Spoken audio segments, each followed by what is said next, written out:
This is Optimal Finance Daily, episode 1411, 6 Principles the Best Investors Use to Crush the Market, by Phil Town of Rule1Investing.com. And I'm your host and personal finance enthusiast, Diana Merriam. This is the show where I read to you from the best personal finance blogs on the web, with the author's permission, of course. And now let's get right to it and start optimizing your life. 6 Principles the Best Investors Use to Crush the Market, by Phil Town of Rule1Investing.com. The following 6 principles come from the Rule Number 1 tradition. In 2014, the nonprofit group, the American Association of Individual Investors, rated the Rule Number 1 hedge fund strategy the number 1 hedge fund strategy last year.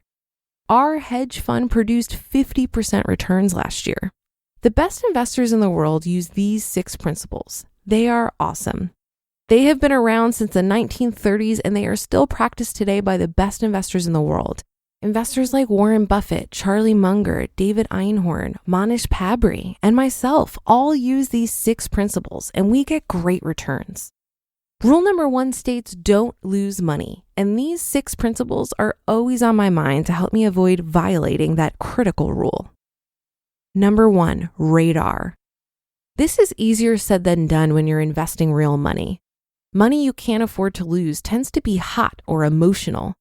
Pro gamblers try avoid sitting down with more than they can lose, but anyone investing all of their own hard-earned money is always sitting down with more than they can lose.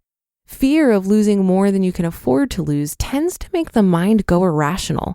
You start guessing. You can't tell the difference between a good idea and a bad idea. Investing decisions are not life and death decisions, but still, remaining rational in the face of intense emotions is an art that's learned in the trenches. Number 2, understand the business. Understand what you're buying. Stick with what you know and realize what you don't know. Focus your attention on industries that you're already comfortable with. Imagine that you are going to have to own and operate a business.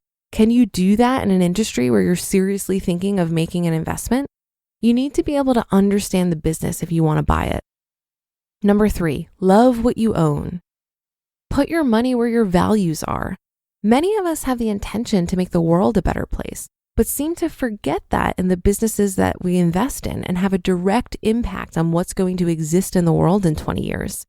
85% of all the money in the stock market is little guy money. This is money from our 401ks, our retirement plans, and our pension plans. Vote for the future that you want to see by investing your own money into businesses that you want to see 20 years from now. Investing in companies that you love transforms it from a chore or obligation into something that you're passionate about, something that's fun.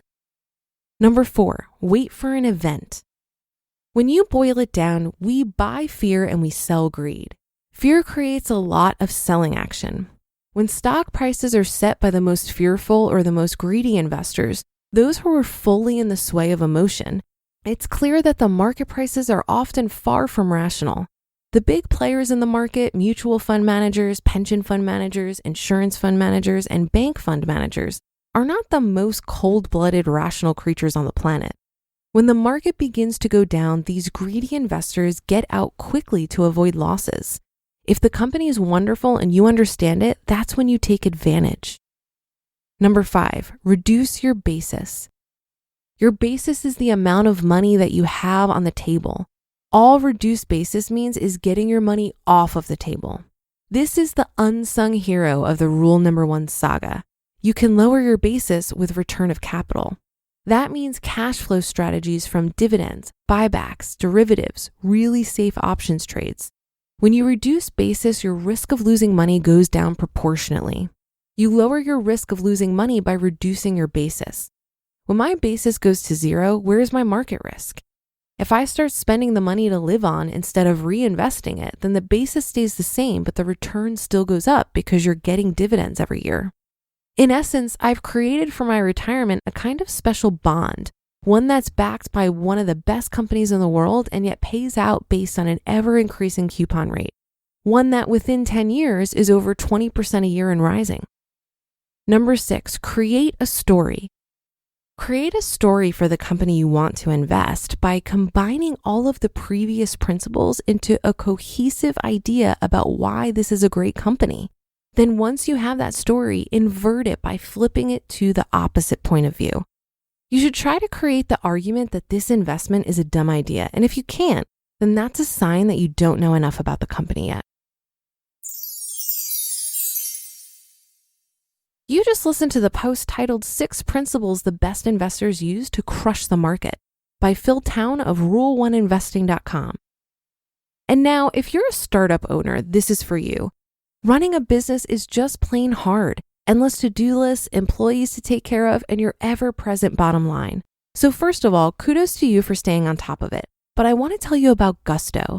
Gusto built an easier and more affordable way to manage payroll, benefits, and more.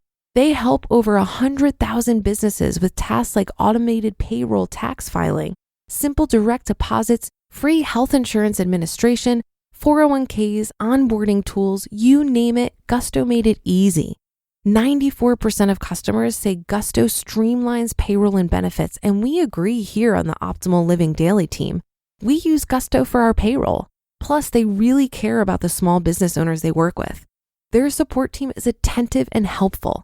Since money can be tight right now, you'll get 3 months free once you run your first payroll. Just go to gusto.com/OFD and start setting up your business today. You'll see what I mean when I say easy. Again, that's 3 months of free payroll at gusto.com/OFD. gusto.com/OFD.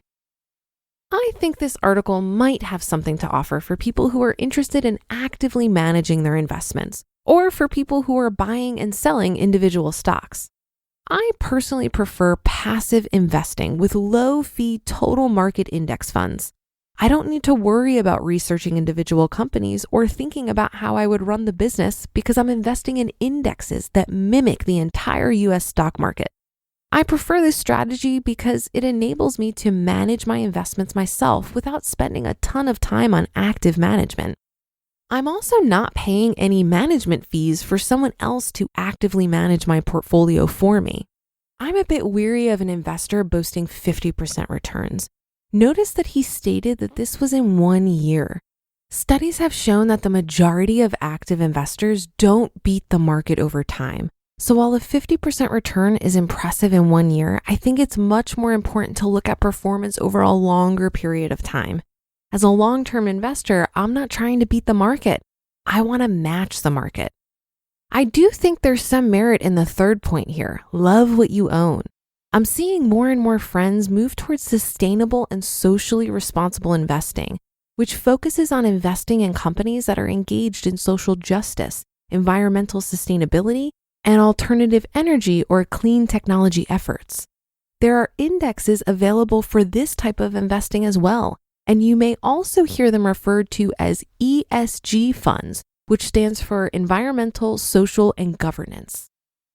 And that's it for today. Thank you for listening. Have a great rest of your day, and I'll see you in tomorrow's show where your optimal life awaits.